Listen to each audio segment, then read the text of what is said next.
Good afternoon, and welcome to this edition of HDSA and Me, a virtual educational series for the HD community.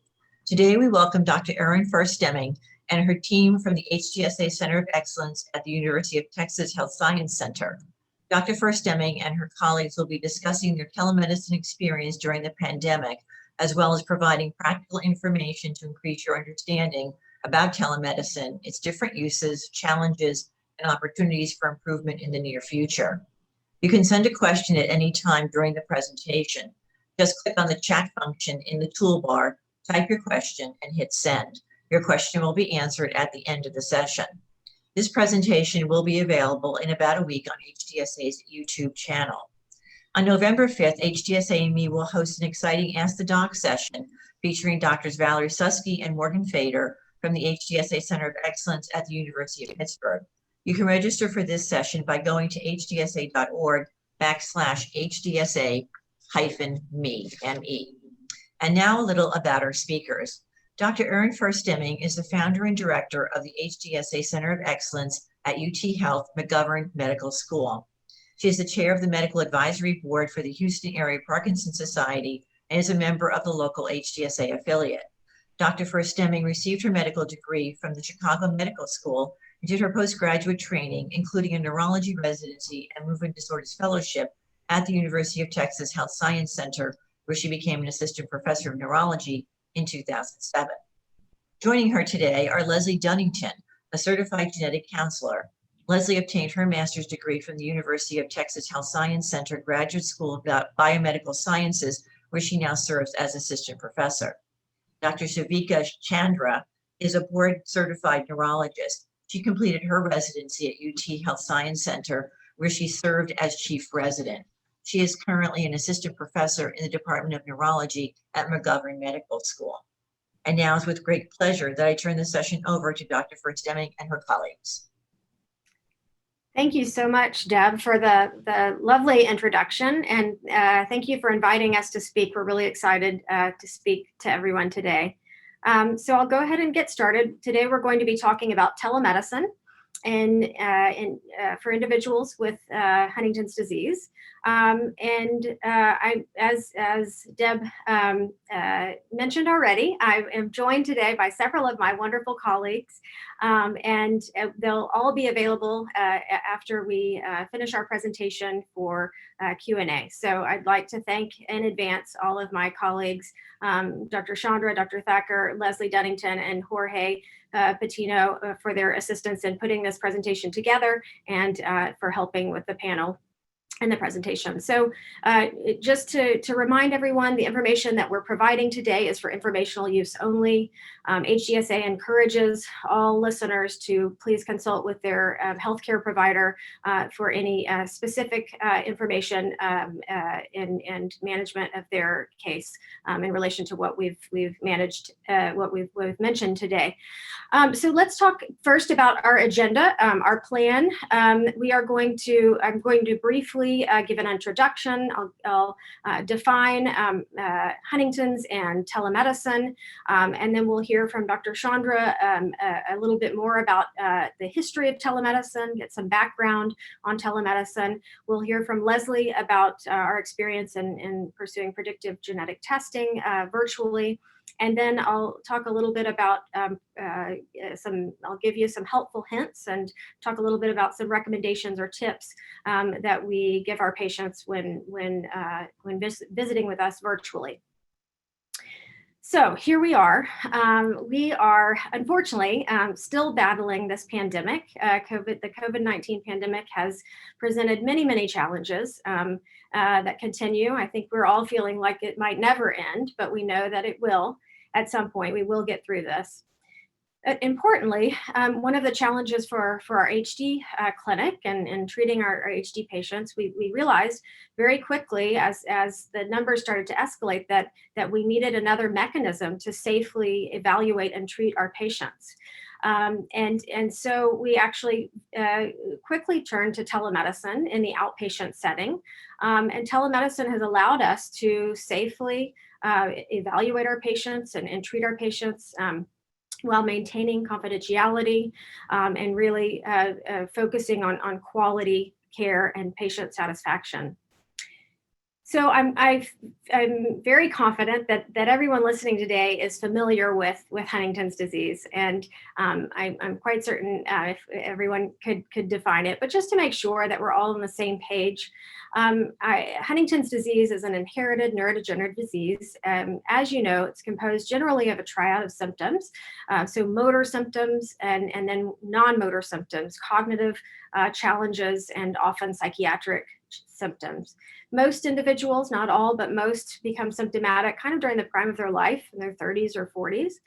We do have effective symptomatic therapies to treat the motor and the non-motor symptoms of Huntington's, and we always want to really focus on the fact that we do have effective medications when and if we need them, and non-pharmacologic strategies as well. And importantly, there is really promising, exciting disease-modifying research underway. And I have included a photo of Woody Guthrie, who bravely lived with Huntington's disease and communicated with us through his music, and shared lots of important messages that are still very relevant today.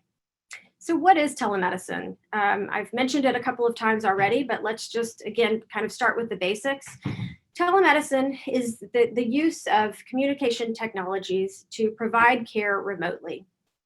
We generally divide telemedicine into synchronous and asynchronous modes of delivery. So synchronous telemedicine is really just evaluating folks in real time virtually. So synchronous telemedicine allows us to visit with our patients over the computer and hear from our patients in real time about their concerns, and we're able to provide recommendations in real time. Asynchronous telemedicine is actually telemedicine that occurs not in real time, but allows us to collect clinical data from our patients.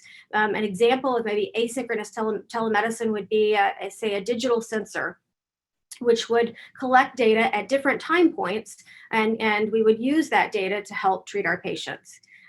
So those are two examples of telemedicine, synchronous and asynchronous telemedicine. So now let's talk about a little bit of background, the history of telemedicine, and I'm going to turn it over to Dr. Chandra for that. Thank you, Dr. Verstemming. So despite the accelerated growth of telemedicine over the course of the COVID-19 pandemic, telemedicine has been around actually since the 1870s.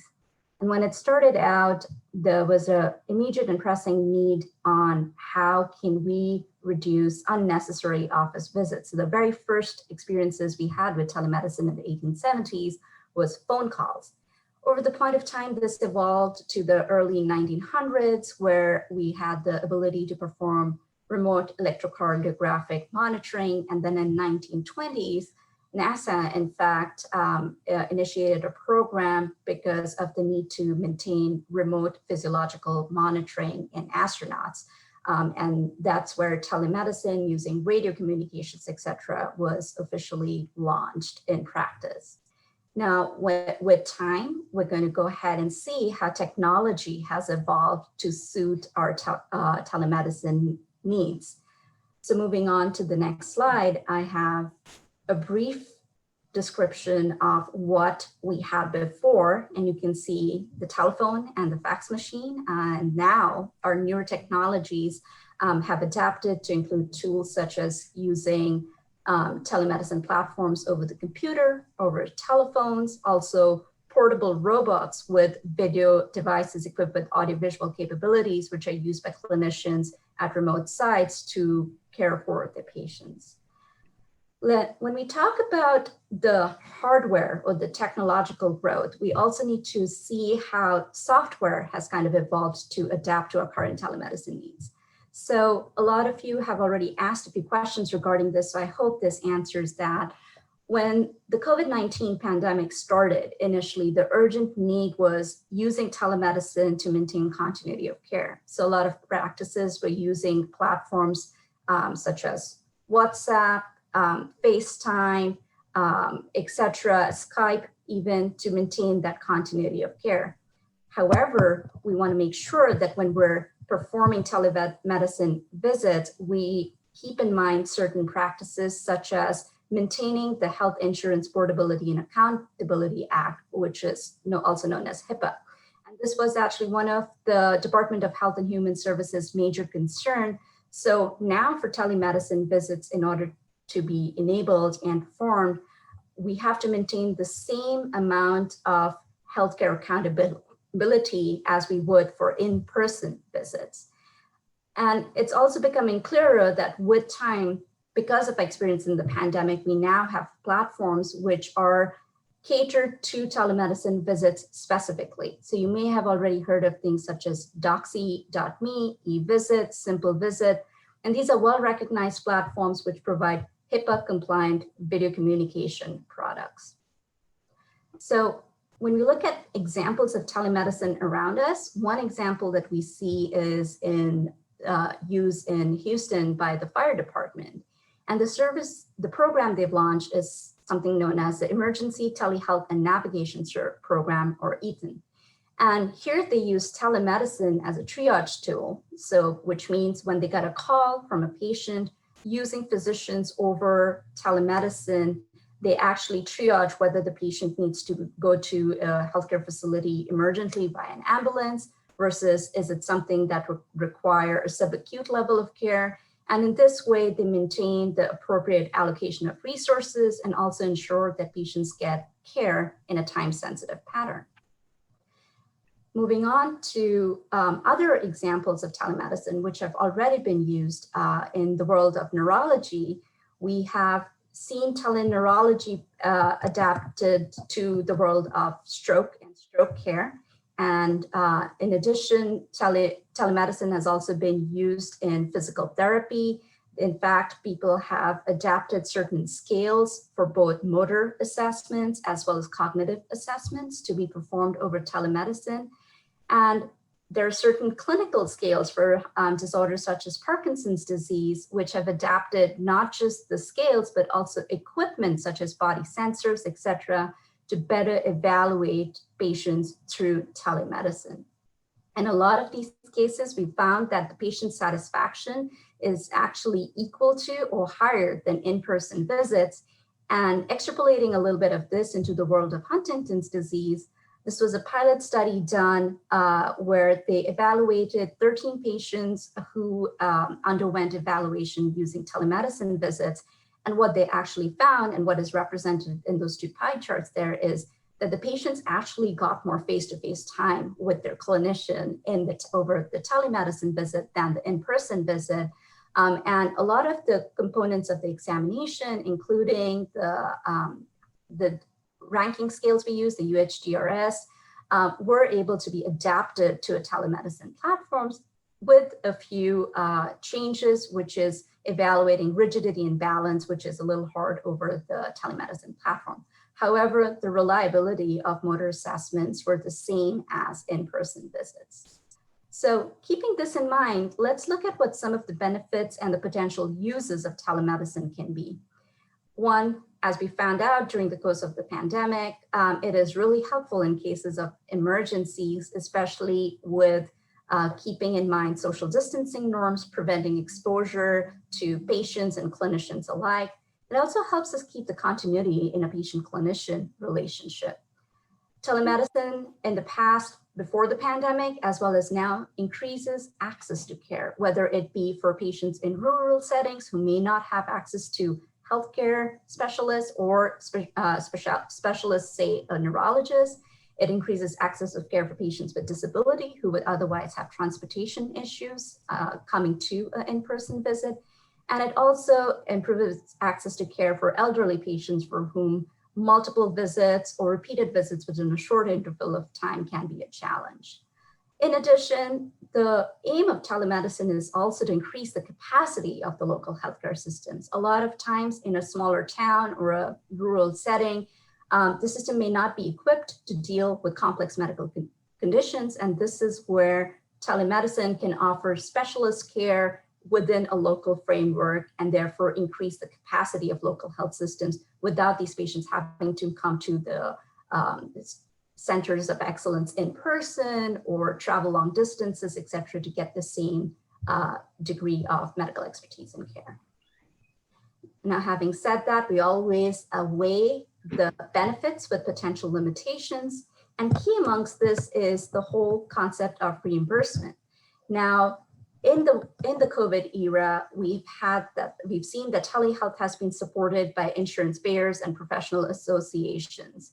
In fact, the Centers for Medicare and Medicaid have issued multiple waivers providing flexibility, such as geographic locations, the type of health site, et cetera, during the pandemic. And they have granted payment parity, which means they view telehealth visits actually as equal to in-person visits. For Medicaid, states can still choose whether or not to cover telehealth services as an alternative to traditional in-person methods of care. However, it's still to be decided what's going to happen after the pandemic and how these services are going to be covered. Now, the next aspect of this is credentialing. When a healthcare professional provides services to you, they have to undergo something known as licensure and credentialing in order to be able to, within not just that facility, but also the state, in order to provide that care. So sometimes medical attention could be restricted to a defined geographic area, or to the extent of which telemedicine credentialing can be obtained for the clinician.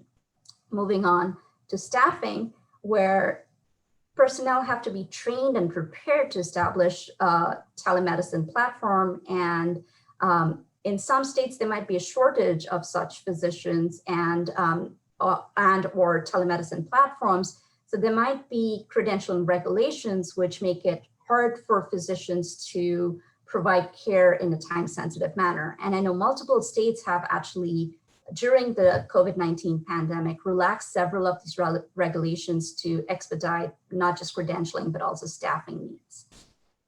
Technology, when we think about it, is both fantastic and challenging in equal measures. So when you think about it, connectivity could still be an issue. For example, you might have a smart device or a laptop compatible with using a telemedicine platform, but your internet connections acts up. And so this could still be obstacles to implement telemedicine.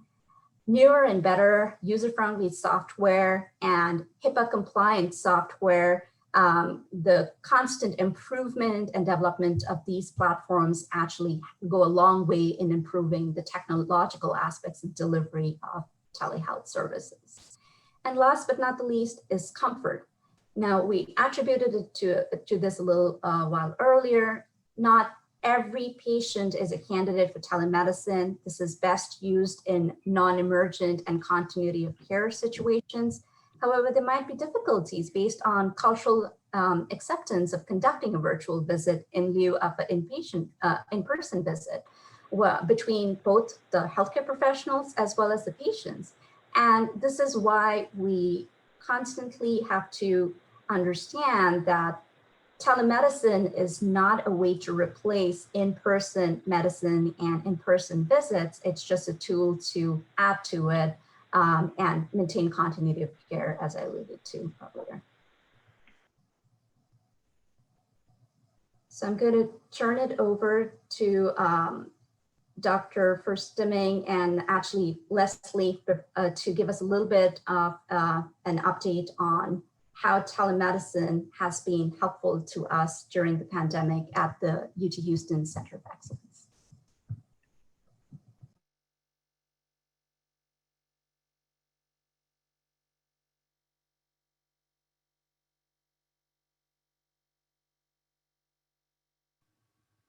I'm sorry, Dr. Verstemming, you're muted. I love talking to myself. Okay, so thank you so much, Dr. Chandra, for giving us that really detailed background on telemedicine and discussing the benefits and potential limitations in using telemedicine. So just now talking a little bit more specifically about using telemedicine in individuals that are living with Huntington's disease. We know that mobility impairment and cognitive impairment can occur in individuals with Huntington's and therefore can negatively impact individuals' ability to actually get to the clinic. And so telemedicine really bridges this gap and allows us to visit with our patients independent of actually a pandemic, allows us to visit with our patients that might otherwise have difficulty in getting to see us in person. We know that many of the scales, as Dr. Chandra mentioned, not just for Huntington's, but other neurologic conditions have been tested. And there is a reliability between some of the scales that we use in the clinic and using them through telemedicine in a virtual environment. Certainly not the same, and there are limitations with implementing those scales, but it is possible to collect much of the same information that we would for an in-person visit. I'm going to now pass the presentation over to Leslie Dunnington, and Leslie is going to talk to us about our experience with predictive testing in our HD clinic. So Leslie, you're on, and I will mute myself again. All right, thank you, Dr. Stimming. And thanks for having me come talk to you guys today. So we wanted to just touch briefly on our experience with predictive genetic testing for Huntington's disease, which I am involved with at our center. And just like all of our other patients with Huntington's disease who had appointments here prior to the pandemic, we quickly realized that our patients who were seeking predictive testing for HD or genetic counseling for HD, we really needed a solution during the COVID-19 pandemic. And so we really found telemedicine, or in this case, telegenetics, to be a very good solution for most patients during the pandemic. So we just kind of wanted to walk you through the process that we've followed and what it's looked like for us. So we have, for the most part, been able to follow the HDSA predictive testing protocol for predictive testing, and we'll go through that a little bit. We feel that some of the benefits for patients undergoing this type of telegenetics does allow them to save money rather than coming in person and paying for gas, traveling to our medical center and parking and so on. They are able to save some money in joining us from the comfort of their homes. And it also allows family members to attend the appointments when maybe some of those family members would not be able to join the patients in person. And we feel like that's a really important thing, especially when someone's undergoing genetic counseling and genetic testing process. We're able to fulfill, like we said, the HDSA protocol to include the neuropsychological or mental health evaluations that are involved in the predictive testing for HD.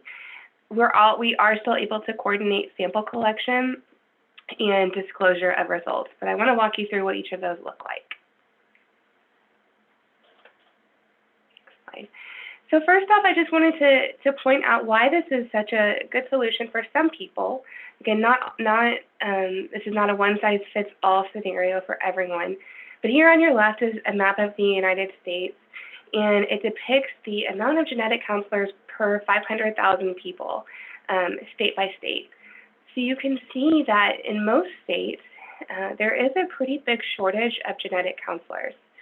So although we feel that genetic counseling should be standard of care for everyone undergoing predictive testing for Huntington's disease, or really any type of genetic testing for Huntington's disease, there's not always easy availability of genetic counselors, and that can be a big hurdle for a lot of patients.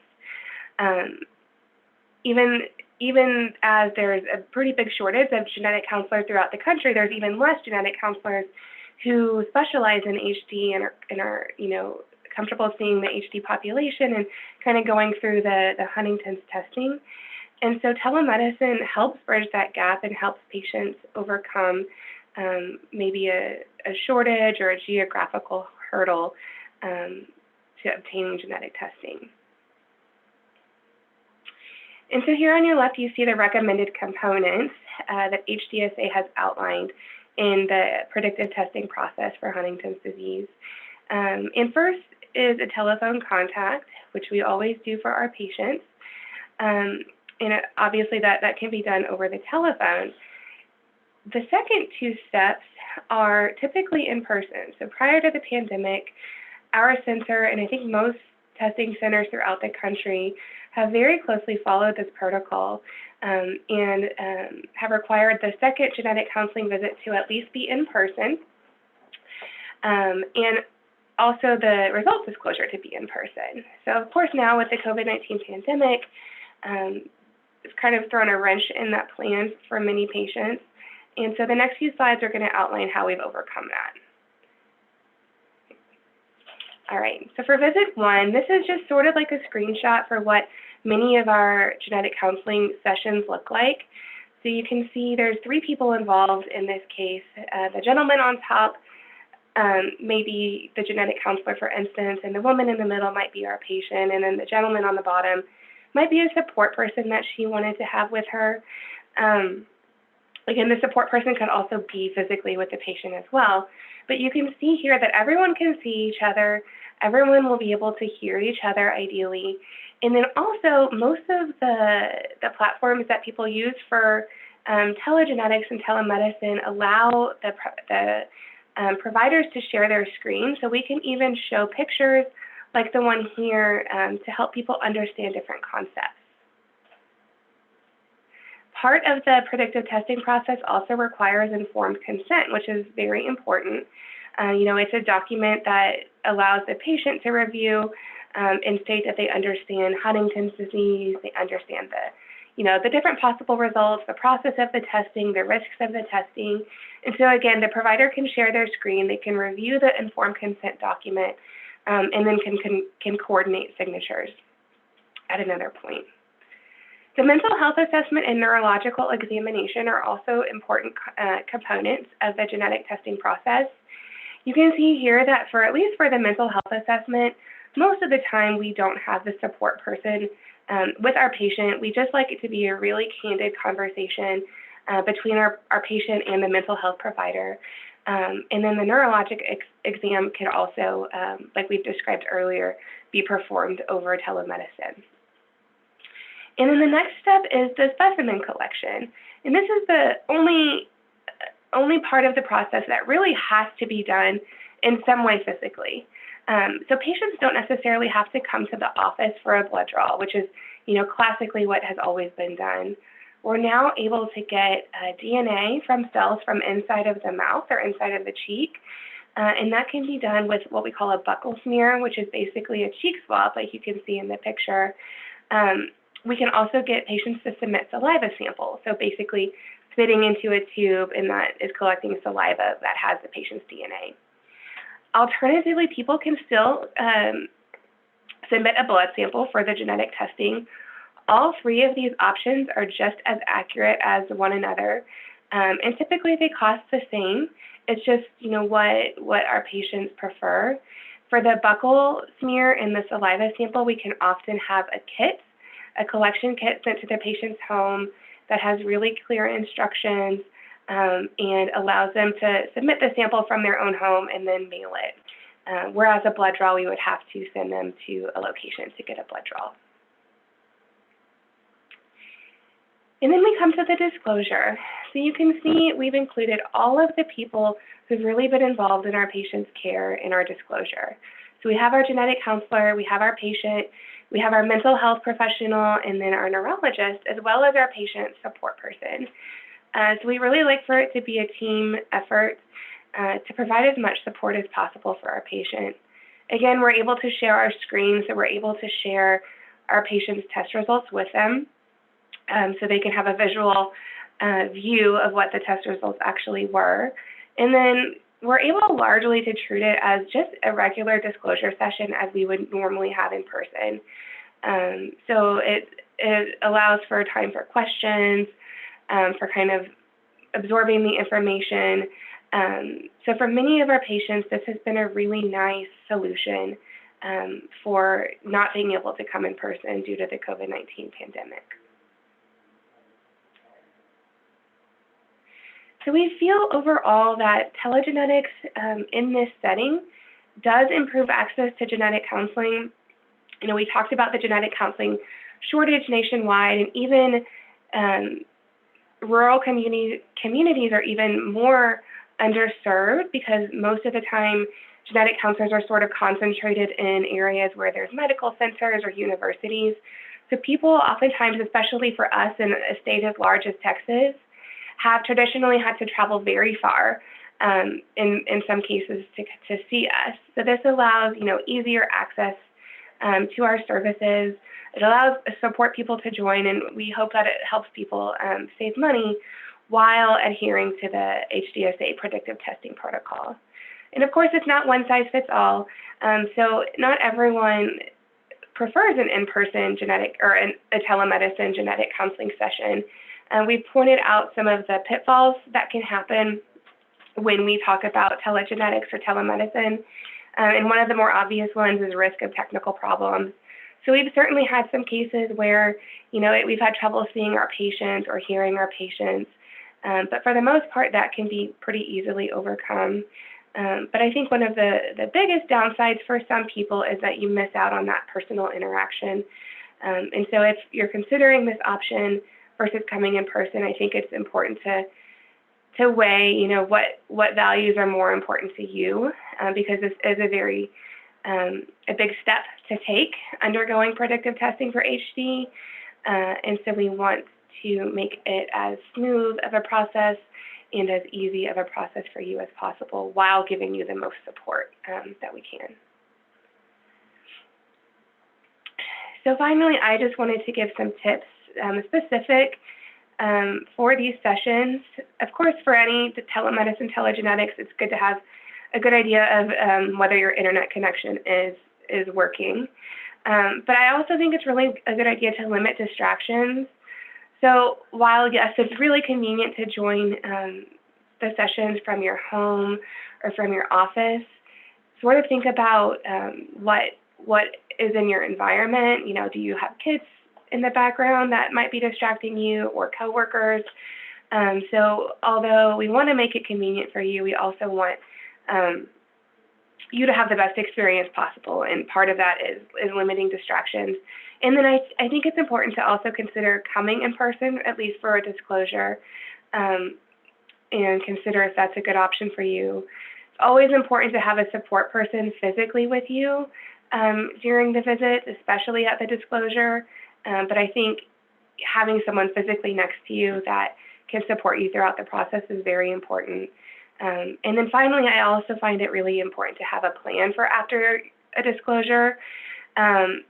So, you know, when patients come to our office to meet with us, they have time to unwind or time to let the news sink in before they have to go back to their homes and their families or their jobs. You know, they have a car ride at least to sort of let those things sink in.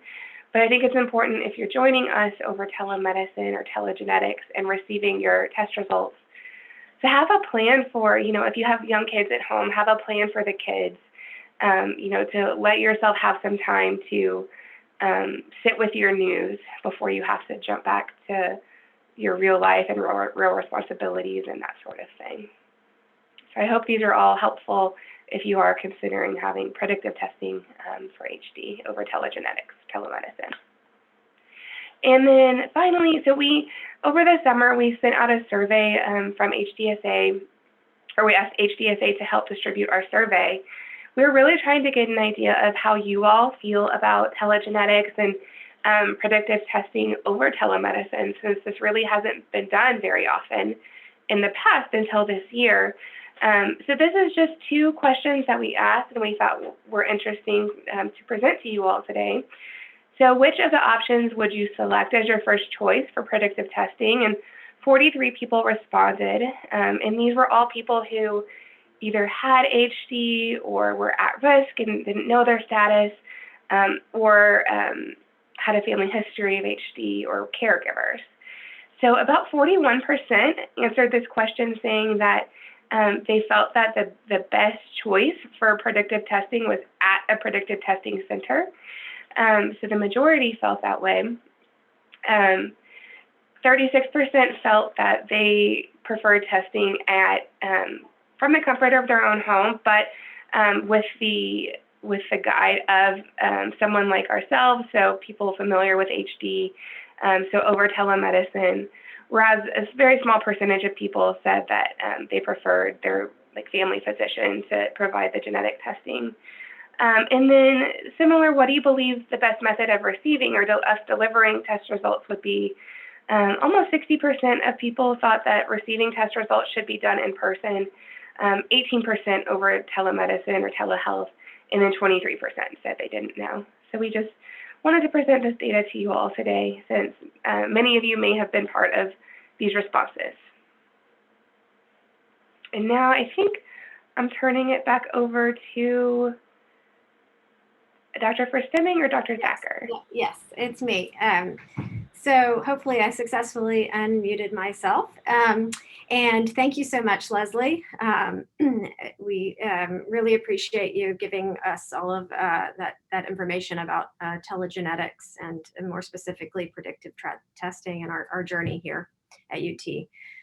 So for the last part of our presentation today, I'm just going to review some helpful hints. Some have already been mentioned by Dr. Chandra and Leslie, but just these are some things that we've experienced and along the way through our journey and adopting telemedicine in the outpatient setting since the onset of the pandemic.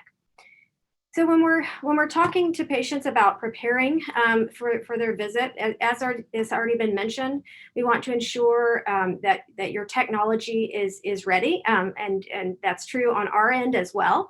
To the best of our ability, we hope that the stars align and that our internet is working, our Wi-Fi is on, and whichever device you're using is fully charged and ready to go.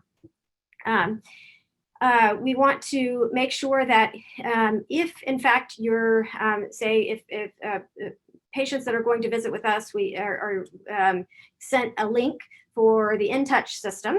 And so if in fact they've received that link successfully, then we want to make sure that they've downloaded the platform and the information for the platform, access to the platform, and they've logged in. And then as Leslie mentioned, to the best of your ability, and this is not always possible, but at home or in the office, if you can, try to find a spot that is quiet. And I know Dr. Chandra is hiding in a patient room right now, and I'm hiding in what appears to be a closet, but just trying to find a spot where you feel comfortable, you can relax, you feel that it's a private spot without too many distractions if possible. And try to sit actually facing the light rather than in front of one. So we love to see your faces, and it can be difficult if we can only see sort of a shadow. So to the best of your ability, try to sit facing a light. And then if possible, if you can close the shades or close the blinds, that can be helpful as well for us to really visualize you. Now, that's kind of step one, and we're all doing our best with the tools that we have, so don't let this stress you out too much. But if you do have the ability to actually sit away from your whether it be your laptop or your phone or your iPad, about 2 to 3 feet away from your camera, that would be great. It's very helpful for us to get a good view. And then actually, if we want to take it a step further, we'll ask patients to set up maybe a second seat about 8 to 10 feet away from their webcam, so that we can really evaluate their entire body. And so even better, we can evaluate their gait. So in our clinic, we love to ask our patients to walk down the hall so that we can really assess the fluidity of their gait, whether or not they have any limitations with walking. And so if we're able to have a seat a little farther away from the webcam, this will allow us to ask our patients to stand up and walk, so that we can assess their gait and assess their entire body for any evidence of involuntary movement, of chorea, or maybe some dystonia or abnormal postures. if as illustrated here, if you can locate the camera slightly above your face, that can be helpful as well. If it's too close to your face, it can be tricky to really fully assess you clinically. So I just want to stress this first point.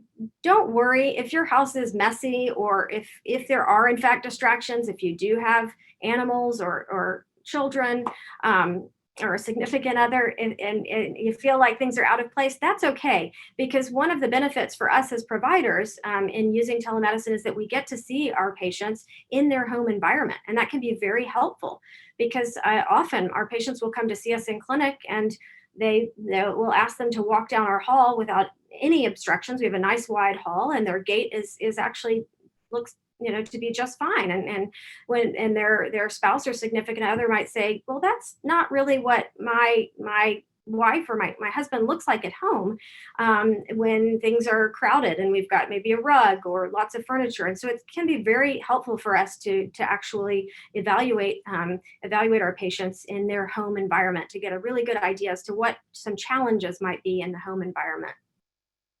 It's a good idea to have a paper and pen ready, as you would likely do for an in-person visit, so that you can take notes during the call. And we definitely encourage any family members or caregivers to participate in the visit, whether that be in person or via telemedicine, to help us with collecting information so that we can effectively evaluate and treat our patients. So before your appointment, if you can consider signing in to the virtual waiting room about 15 minutes prior to your visit, that can be very helpful, just to get so that you can get logged in, make sure that there are no technological issues, and so that you feel comfortable prior to the visit. There may actually be materials that you need to sign prior to your visit. We do our best as providers to stay on time, but it is possible that there may be a little bit of a wait. And so just please be prepared that there may be a bit of a wait. This is true for an in-person visit and a telemedicine visit. If you can please provide a list of your medications, or if you can just bring a bag with all of your medications, your bottles of medications, that can be very helpful for us when we're trying to determine which medications we should use. If you can make a list of your symptoms and your concerns to make sure that we don't leave anything off the list and miss out on any of your concerns, that can be very helpful as well.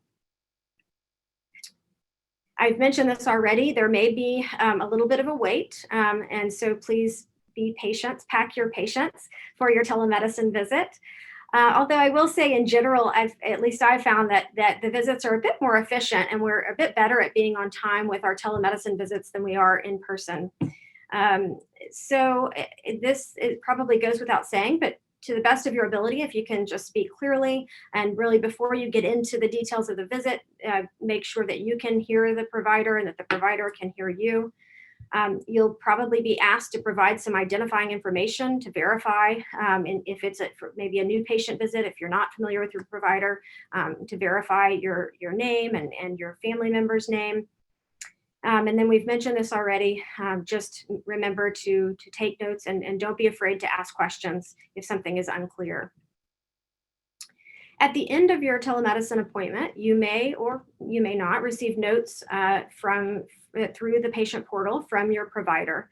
Generally, when we see patients in person, we'll print out a list of recommendations, things that we discussed. And some of the platforms allow us to send a message on the patient portal reviewing the visit with instructions that we've discussed during the visit. As Dr. Chandra mentioned earlier, similar to in-person visits, the health information that you share during your telemedicine visit with us will be covered by HIPAA and is confidential.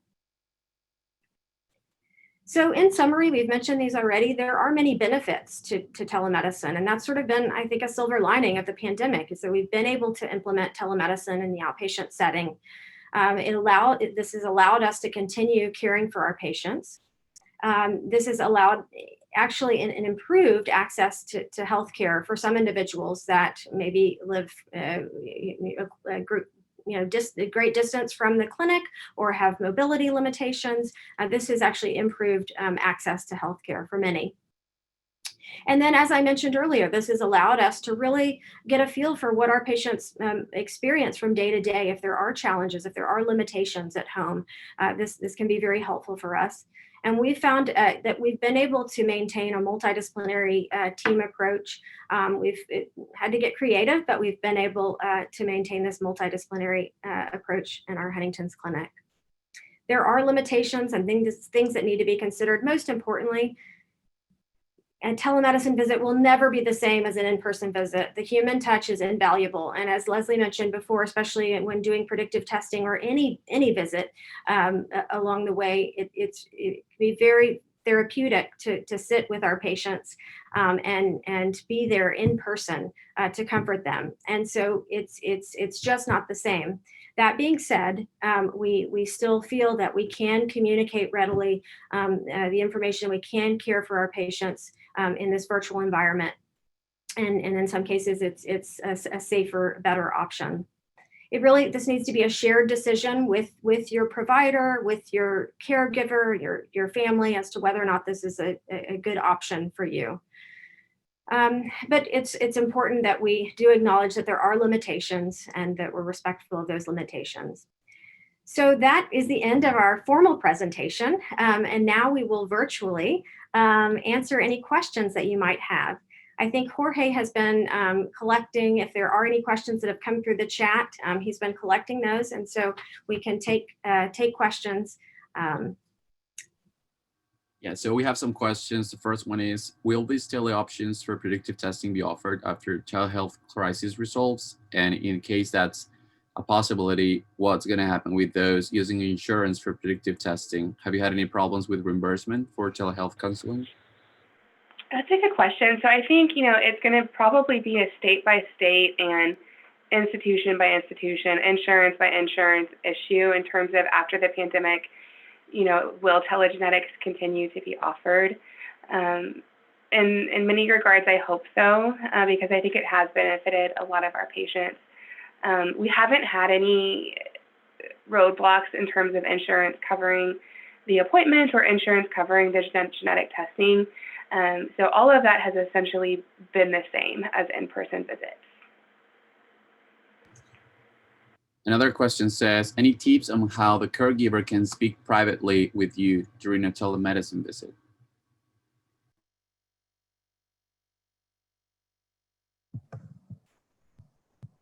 Dr. Chandra, are you going to answer?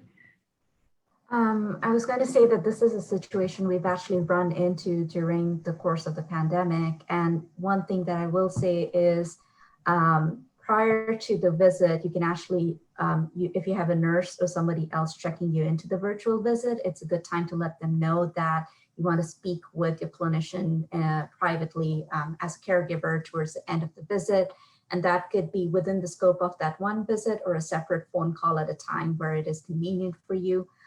It's also important to, during the conversation, when we give you the opportunity to ask for questions or concerns, just as far as possible, just be upfront about it and request, would it be possible for us to carve some time out to speak on a one-on-one basis? And I think your entire team is always very receptive and available for any kind of conversation in that regard. Now, are your PT, OT, or SLP offering virtual in-home evaluation? And in case that's a possibility, are you conducting any sort of prerequisite call to address needs, like a consult with those providers? So, and I know Dr. Thacker, you're also on, so feel free to answer as well from your perspective as a pediatric neurologist. But our physical therapist and speech therapist are actually they are visiting with patients in their home, patients that are comfortable with that. They have been available to visit with our patients virtually as well. So I think it's still sort of a case by case basis, but it is physical therapy can be delivered virtually, along with speech therapy and occupational therapy, certainly with similar limitations, but this is potentially an option. And I was going to say that therapists, especially when they're part of the centers, they tend to work with them. It depends whether the therapists are going to bill or not bill. So that may be, I think, a question that y'all may be having. And I think that will just depend. But definitely for therapists in general, they have been able to do televisits and have that paid for. But in general, I think being able to be part of a team and giving recommendations, we've been doing that. And like I said, I think, again, setting that up early on, that's something that you want as part of the visit is really helpful. So we can help plan out the best way to schedule the televisit and be able to have the therapist talk with the patients and families, and answer any questions that you all may have. Will HD trial studies be considering telehealth options? That's a wonderful question and a really important question. And it is something that has been discussed a great deal. And the answer is hopefully, yes. Hopefully we will be able to incorporate a telehealth option in the future with the HD related clinical trials. That's a wonderful, really important question. And I know efforts are underway to try to incorporate telemedicine in future clinical trials. Another question related with the genetic counseling: how does the mental health or psychiatric assessment be done virtually? And because it's necessary before the genetic counseling, and how does the informed consent process work during the telehealth visit? Yeah, that's a good question. So our mental health assessment is treated specifically as a completely separate appointment. As you know, all of us as providers are having our own telehealth appointments. So the mental health assessment is something that is coordinated and set up between our provider and the patient. Typically, they spend about, I think, 30 to 45 minutes or maybe more together, depending on the patient's needs. And they're able to have a one-on-one conversation just like they would in person. If the provider feels like an in-person appointment is necessary to get a good handle on, whether our patient is in a good place to have testing done, or whether maybe there's a few things we need to address beforehand, then we can make that recommendation to bring them in. But for the most part, it's a pretty smooth process. In terms of the informed consent, so, I think people do it different ways, but I know for myself, I review it with the patient, sharing my screen, going through each point. I usually send it to them over email as well as in the mail. And when I send it to them in the mail, I ask them to sign a hard copy of the consent, scan it, send it back to me over email, but then also include it with their testing kit once it's sent in. And so in that way, everybody has a copy of the consent form. And that way I've gone over the consent form, although virtually I've gone over it just as I would in person. And finally, what has been the biggest challenge you and your staff have encountered using telehealth?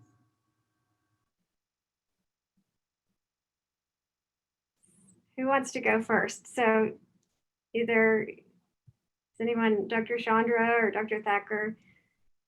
I can start. I know one of the challenges when I think the technological platforms hadn't quite adapted to the needs was for my Spanish-speaking patients having interpreters available during the telehealth visit. And actually the telehealth company that we were using was very receptive to feedback. So within a period of weeks, they actually included a format where we could have interpreters be there in person during the visit. So I think that was just one of those times where supply and demand, ultimately there is a little bit of a period of transition, and there's a little bit of a learning curve, but now actually it's very convenient for me to have it interpreted on the phone, not just for my Spanish speaking patients, but other patients as well. But that was something that we were struggling with initially.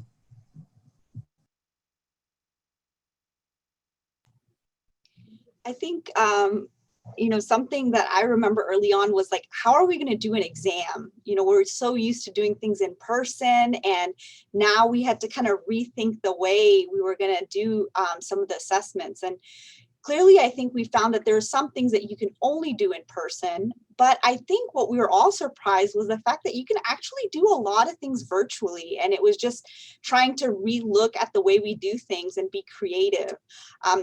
Working with kids, I know that sometimes it can be really tricky, but, having toys and other things available. And, I think having just creative ideas and involving the patients and families in the process of the exam can be really helpful for us to get to see what we need to see and kind of understand what's going on.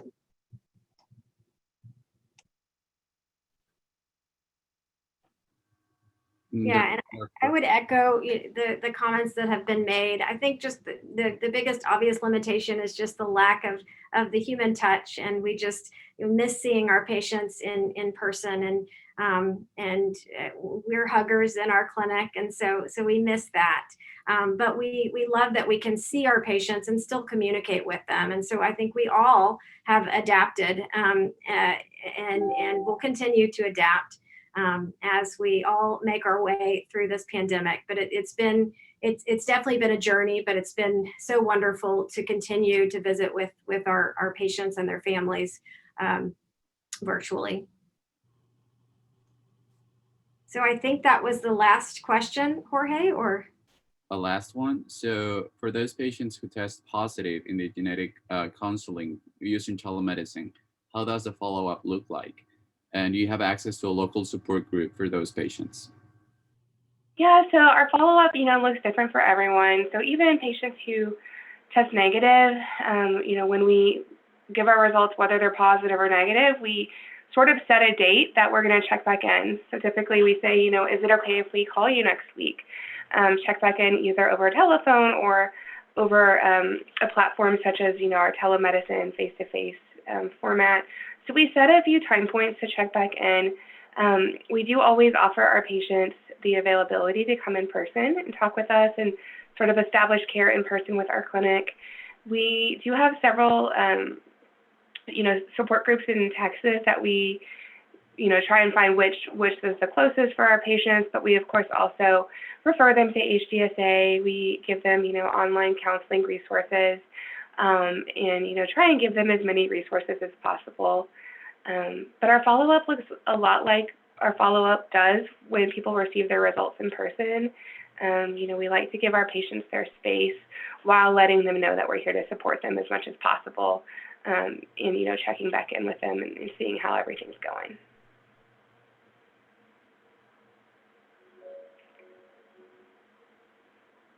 So I think that's we've answered all the questions, and I think we're actually right on time. So hopefully Deb will be pleased. So I thank you everyone for listening today.